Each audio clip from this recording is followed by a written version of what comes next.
ilagay sa pangit na sitwasyon. Pero kung naandin mo yung taga San Pedro, at kayo naman ay bidding magpakilala din eh, naandin ko yan. Punta na ho din eh, kung makilala na kayo. Wala daw kadaanan. Wala!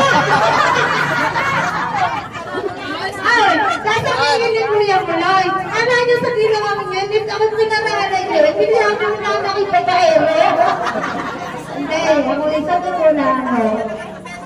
Ang aking mga kapatid, hindi ho yan nagrelasyon ng sabay. Lahat ho yan ay kanyang pinamilya. Natutula ako, tuwing narating mo mga yata ba, si Kuya Muloy na rin. Hindi, tanggap naman mo namin. Ay di, pag nagtagal din ng may kasunod ulit, ay di, kaya tumami yung mga rin. Pero sa hindi na Ha?